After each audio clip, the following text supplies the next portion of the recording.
আল্লাহ পাক বলেছেন, হে মুহাম্মদ সাল্লাল্লাহু আলাইহি ওয়াসাল্লাম বলেন, সাল্লাল্লাহু আলাইহি ওয়াসাল্লাম, তোমার উম্মতের কোনো ব্যক্তি যদি আসমান জমিনের সমান গুনাহ নিয়ে আমার সামনে দাঁড়ায়, আসমান জমিন সমান গুনাহ নিয়ে আমার সামনে দাঁড়ায়, কিন্তু আমার সাথে শিরকের পাপ নাই, আমার সাথে কোনো শিরকের পাপ করে নাই, ইনশাআল্লাহ আমি আল্লাহ তার সামনে আসমান জমিন সমান ক্ষমা নিয়ে হাজির হব ইনশাআল্লাহ। তার মানে আমরা যদি ইনশাআল্লাহ তাআলা শিরকের পাপ থেকে দূরে থাকতে পারি, ইনশাআল্লাহ আশা করা যায় আমরা আল্লাহর সন্তুষ্টি পাবো ইনশাআল্লাহ। এরপর আল্লাহ রাব্বুল আলামিন কি করলেন? আল্লাহ রাব্বুল আলামিন পুরো মহাবিশ্ব সৃষ্টি করে সব দায়িত্ব ভাগ করে দিলেন। ভাগ করে দেওয়ার পরে আল্লাহ পাক জান্নাত জাহান্নাম সৃষ্টি করেছেন কিনা? আচ্ছা, জান্নাত এবং জাহান্নাম কার কার জন্য সৃষ্টি করেছেন বলেন? জিন আর মানুষ। আচ্ছা, এখন জান্নাতের চেয়ে কি শান্তির কোনো জায়গা আছে? আচ্ছা, এই জান্নাত কার জন্য সৃষ্টি করেছেন? জিন আর মানুষ। আচ্ছা, তাহলে আল্লাহ পাক মানব জাতিকে ভালোবাসেন কিনা? ভালোবাসেন কিনা? আপনি যখন কাউকে ভালোবাসবেন তাকে সবচেয়ে সুন্দর গিফট দিতে চাইবেন কিনা? তার জন্য সবচেয়ে ভালোটা কিনতে চাইবেন কিনা? আল্লাহ পাক জান্নাত তৈরি করেছেন কাদের জন্য? আমাদের জন্য। তার মানে আল্লাহ পাক আমাদেরকে ভালোবাসেন কিনা? অবশ্যই বাসেন। আল্লাহ রাব্বুল আলামিন জাহান্নামও তো সৃষ্টি করেছেন। এখন যদি বলি যে তাহলে আল্লাহ পাক কি আমাদেরকে ভালোবাসেন না, জাহান্নামে কিভাবে দিবেন? উত্তরটা কি হবে তাহলে? উত্তর হচ্ছে এই যে যদি আল্লাহ না করুক কোনো ব্যক্তি জাহান্নামে যায়, তাহলে বুঝতে হবে সেই ব্যক্তি জাহান্নামে যাওয়ার যোগ্য ছিল বলেই জাহান্নামে গিয়েছে। কথা কি বুঝতে পারছেন? আর যদি কোনো ব্যক্তি জান্নাতে যায়, তাহলে বুঝতে হবে সেই ব্যক্তির উপর আল্লাহ পাক দয়া করেছেন বলেই সে জান্নাতে গিয়েছে। মানুষ তার আমল দিয়ে জান্নাতে যেতে পারবে না, মানুষ তার আমল দিয়ে জান্নাতে যেতে পারবে না, আল্লাহর দয়া অনুগ্রহ দিয়ে জান্নাতে যাবে ইনশাআল্লাহ তাআলা। আল্লাহ পাক আমাদের সবাইকে সেই দয়া অর্জন করার তৌফিক দান করুন। আল্লাহ পাক সৃষ্টি করলেন আদম আলাইহিস সালামকে। কাকে? এর আগে আল্লাহ পাক জিন জাতি সৃষ্টি করেছেন, আমি ওইদিকে যাচ্ছি না, আমি মানুষের কথা বলছি। আদম আলাইহিস সালামকে আল্লাহ পাক কেমন করে সৃষ্টি করেছেন? আল্লাহ পাক সূরা সাদের মধ্যে বলেছেন যে খলাকতু বিয়াদাই, আমি আদমকে আমার হাত দিয়ে সৃষ্টি করেছি। কি দিয়ে? হাত দিয়ে। এটা কি ভালোবাসার বহিঃপ্রকাশ নয়? আল্লাহ পাক কি আমাদেরকে ভালোবাসেন না? ভালোবাসেন। আচ্ছা, এই দুনিয়াতে যত কিছু আছে, এই দুনিয়ার আকাশ বাতাস নদী নালা পানি অক্সিজেন সবকিছু কার জন্য সৃষ্টি করা হয়েছে? গরু ছাগলদের জন্য, মানুষের জন্য? মূল দায়িত্ব কার? মূল অধিকার কার? মানুষের নয় কি? তাহলে এই পুরো বিষয়গুলো কি আল্লাহ পাকের ভালোবাসার বহিঃপ্রকাশ নয়? হ্যাঁ। আচ্ছা, এবার আসেন, আল্লাহ পাক আদম আলাইহিস সালামকে সৃষ্টি করে সমস্ত নাম শিক্ষা দিয়েছেন। এই যে নাম শিখানো মানে জ্ঞান শিখানো, এই জ্ঞান শিখানোটা কি আল্লাহর দয়া ভালোবাসা নিদর্শন নয়? একটু ধরাই দিচ্ছি আপনাদেরকে। এবার সামনে আসেন, আল্লাহ পাক ফেরেশতাদের সামনে তাকে উপস্থাপন করলেন, করে বললেন সব ফেরেশতা তোমরা যারা আছো সেজদা করো আদমকে। এই যে আমাদের পিতাকে সম্মানিত করা হচ্ছে, এটা কি ভালোবাসার বহিঃপ্রকাশ নয়? এবার আমাদের পিতাকে সম্মানিত করা হলো, ইবলিস সেজদা করলো না, সে কিয়াস করলো, বাতিল কিয়াস যুক্তি দিল আমি তার চেয়ে শ্রেষ্ঠ ইত্যাদি। আল্লাহ পাক ইবলিসকে অভিশপ্ত করলেন, আমাদের পিতা তাকে জান্নাতে রাখলেন। এই যে জান্নাতে রাখলেন, এটা কি আল্লাহ পাকের ভালোবাসা নয়? এবার আল্লাহ পাক আদম আলাইহিস সালামের পাঁজর থেকে সৃষ্টি করলেন তার স্ত্রী হাওয়া আলাইহিস সালামকে। ওই যে শুরুতে বলেছি, স্রষ্টা একা থাকতে পারলেও সৃষ্টি কি পারবে? এই জন্য আদম আলাইহিস সালামের পাঁজর থেকে তার স্ত্রীকে সৃষ্টি করা হয়েছে। উভয়ের মাঝখানে ভালোবাসা দিয়ে দেওয়া হয়েছে, বলেন সুবহানাল্লাহ। এই জিনা ভালোবাসা নিদর্শন নয়, বিয়ে শাদী হচ্ছে ভালোবাসার নিদর্শন। আল্লাহ পাক বলেছেন সূরা রুমের মধ্যে, ওয়াজআলা বাইনাহুমা মাওয়াদ্দাতা ওয়া রাহমা, আমি আল্লাহ স্বামী স্ত্রীর মধ্যে ভালোবাসা এবং হৃদ্যতা সৃষ্টি করে দিয়েছি, বলেন সুবহানাল্লাহ। তার মানে এই হারাম সম্পর্ক যেটা দেখছেন, এটা হলো একটা জেনার পথ। আর যখন আমরা হালাল ভাবে বিয়ে শাদী আপনারা করবেন, তখন দেখবেন আল্লাহ পাকের পক্ষ থেকে ভালোবাসা সৃষ্টি হয়ে যাবে ইনশাআল্লাহ তাআলা। অতএব ওয়াদা করতে পারি তো আল্লাহর কাছে, নিজের চরিত্রকে পবিত্র রাখবো ইনশাআল্লাহ, হারাম কোনো সম্পর্কে যাব না ইনশাআল্লাহ, কোনো সহি প্রেমেও যাব না ইনশাআল্লাহ। এটা সহি প্রেম আবার কি জিনিস? দিনী ভাই দিনী বোনের মধ্যে এখন প্রেম চলে, এগুলো হয় না মাঝে মাঝে? এগুলোও বন্ধ, এগুলো বন্ধ করতে হবে। হালাল উপার্জনের সোর্স হয়ে গেলেই দিনদার মেয়ে দেখে বিয়ে করে ফেলবেন ইনশাআল্লাহ তাআলা। অন্য কোনো পথে যাবেন না, কোনো হারাম পথে যাবেন না। ওয়াদা করেন ইনশাআল্লাহ? রাজি আছেন তো ইনশাআল্লাহ? আল্লাহ কবুল করুন, আমিন। আর বিয়ের সময় অবশ্যই দিনদারিতা দেখবেন, অন্য কিছু না। অন্য কিছু পরে, দিনদারিতা আগে। দিনদারিতা আছে, নামাজ পড়ে, পর্দা করে, মাশাআল্লাহ সব দিক ঠিক আছে, তারপরে দেখবেন আপনি অন্য কিছু, তার আগে নয়। কথা ঠিক আছে?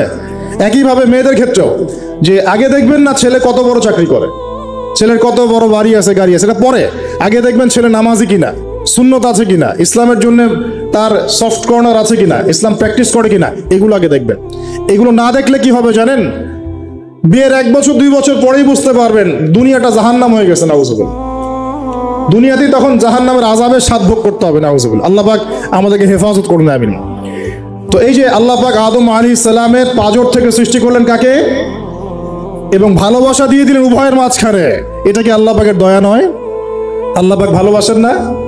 এবার দেখেন, গাছের কাছে যেতে নিষেধ করলেন। আমি কিন্তু শর্ট করে বলছি, গাছের কাছে যেতে নিষেধ করলেন, তোমরা জান্নাতে থাকো, খাও, যা ইচ্ছা করো, কিন্তু ওয়ালা তাকরাবা হাদিহিশ শাজারা, এই গাছের কাছেও যাবে না। একটা পরীক্ষা, জাস্ট একটা পরীক্ষা। এখানে কিন্তু বলা হচ্ছে গাছের কাছেও যাবে না, বলা হচ্ছে না যে গাছের ফল খাবে না। ঠিক যেমন আল্লাহ বলেছেন তোমরা জেনার কাছেও যাবে না। আল্লাহ পাক কিন্তু বলেন নাই জেনা করবে না, আল্লাহ পাক বলেছেন তোমরা জেনার কাছেও যাবে না। তো এখান থেকে আমরা এই হুকুমটার কঠোরতা বুঝতে পারি।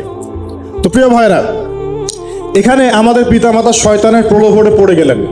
কেন পড়লেন? শয়তান ওয়াসওয়াসা দিল যে আমি কি তোমাদেরকে এমন গাছের কথা বলে দিব যে গাছের কাছে গেলে বা যার ফল খেলে তোমরা চিরস্থায়ী জীবন পাবে এবং তোমরা ফেরেশতা হয়ে যাবে, এরকম কথা বললো, এবং তোমরা কোনোদিন মরবে না। হাল আদুল্লুকা আলা শাজারাতিল খুলদি ওয়া মুলকিন লা ইয়াবলা, এই দুটো ওয়াসওয়াসা, চিরস্থায়িত্বের ওয়াসওয়াসা এবং অমরত্বের ওয়াসওয়াসা দিয়ে আমাদের পিতামাতাকে নিয়ে গেল। এখন আমাদের পিতামাতা কি ফল খেয়েছিলেন কি খান নাই? আচ্ছা, এখন আল্লাহ পাকের দৃষ্টিতে অন্যায় হয়েছে কিনা? এরপরে আমাদের পিতামাতা কি করলেন? বললেন রব্বানা যালামনা আনফুসানা ওয়া ইল্লাম তাগফির লানা ওয়া তারহামনা লানাকুনান্না মিনাল খাসিরিন। এই যে দোয়াটা তারা করলেন, এই দোয়াটা করার পরে আল্লাহ পাক কি তাদেরকে মাফ করে দিয়েছেন কি দেন নাই? বলেন, কথা বলেন। আল্লাহ পাক মাফ করে দিয়েছেন কি দেন নাই? এই যে অন্যায় করার পরেও আল্লাহ যে ক্ষমা করে দেন, মানে গুনাহ করার পরেও যে আদম সন্তানকে আল্লাহ পাক মাফ করে দেন, এটা কি আল্লাহ পাকের রহমত, দয়া কি নয়? আচ্ছা, এটা আল্লাহ পাকের নিদর্শন ছিল ভালোবাসার। এরপর আল্লাহ পাক দুনিয়াতে পাঠিয়ে দিলেন, কারণ এটা পরীক্ষা। দুনিয়াটা পরীক্ষার জায়গা, পরীক্ষা দিচ্ছি আমরা এখানে। এখন পরীক্ষা ক্ষেত্রে কি আল্লাহ পাক আমাদেরকে একা ছেড়ে দিয়েছেন? আল্লাহ পাক কি আমাদেরকে একা ছেড়ে দিয়েছেন? না। আল্লাহ পাক দুনিয়াতে পাঠিয়ে আমাদেরকে গাইডলাইন দিয়েছেন কিনা, কিভাবে চলতে হবে, কি করা যাবে, কি করা যাবে না, কিভাবে চলবো, কিভাবে চলবো না। আল্লাহ পাক কি ওহী নাজিল করেছেন কিনা? এই ওহী নাজিল করাটা কি আল্লাহ পাকের রহমত কিনা, আল্লাহ পাকের দয়া কিনা, ভালোবাসা কিনা? আল্লাহ পাক কি একা ছেড়ে দিয়েছেন না নবী রসুল পাঠিয়েছেন? এই যে নবী রসুলদেরকে পাঠিয়েছেন, এই নবী রসুলগণ কি আল্লাহর পক্ষ থেকে রহমত কিনা? বলেন।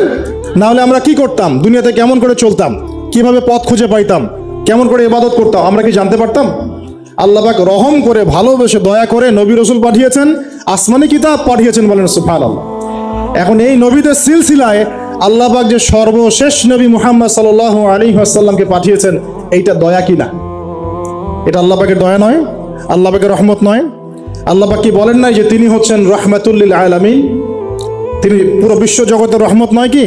আচ্ছা, এখন আমাদেরকে যে আল্লাহ পাক নবী মুহাম্মদ সাল্লাল্লাহু আলাইহি ওয়াসাল্লামের উম্মত বানালেন, এটা কি আরো বড় রহমত কিনা?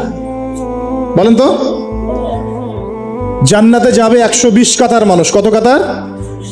120 কাতার মানুষ ইন টোটাল জান্নাতে যাবে। তার মধ্যে উম্মতে মুহাম্মাদের কত কাতার জানেন?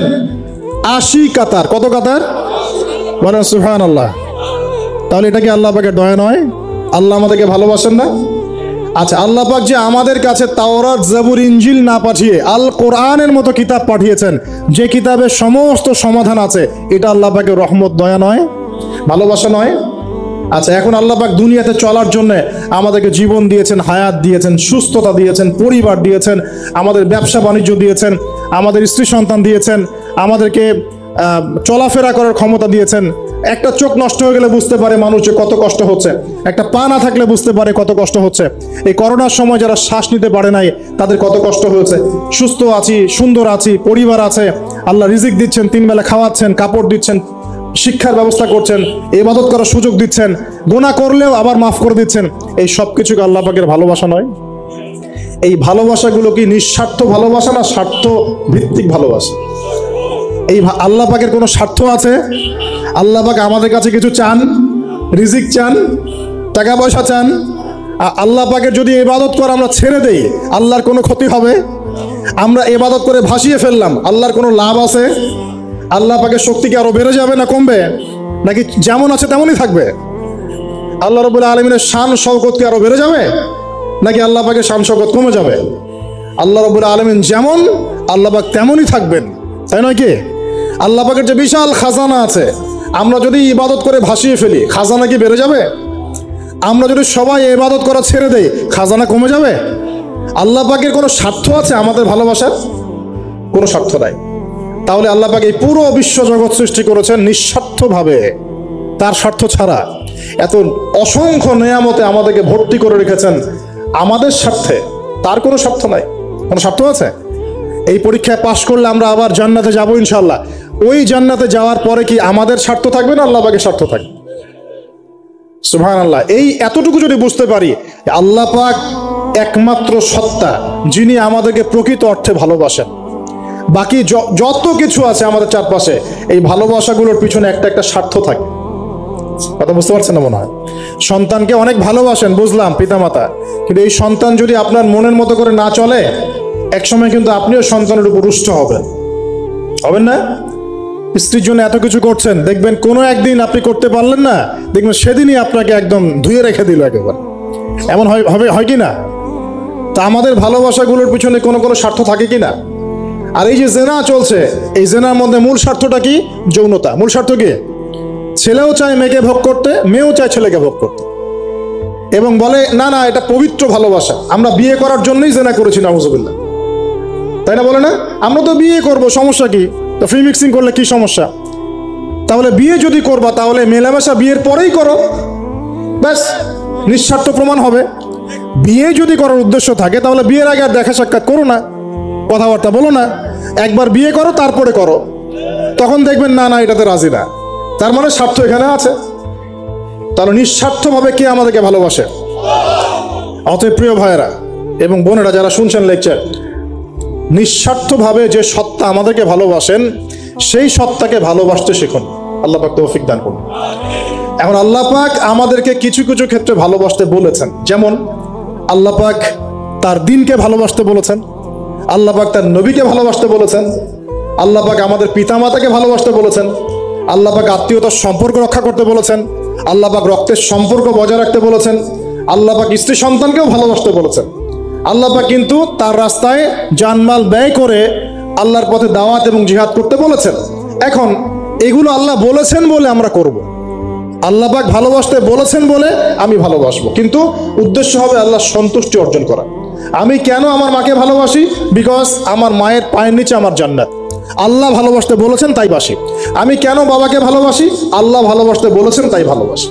আমি কেন আমার স্ত্রীকে ভালোবাসবো? কারণ আল্লাহ পাক ভালোবাসতে বলেছেন তাই বাসবো। আমি কেন আমার সন্তানকে ভালোবাসবো? আল্লাহ পাক বলেছেন নেককার সন্তান আমার জন্য ওসিলা হবে, এই জন্য ভালোবাসবো। আল্লাহ পাক আমাকে বলেছেন নবীকে ভালোবাসতে, আমি নবীকে ভালোবাসবো। আল্লাহ পাক যে বিষয়গুলোকে ভালোবাসতে বলেছেন আমরা অবশ্যই ভালোবাসবো ইনশাআল্লাহ।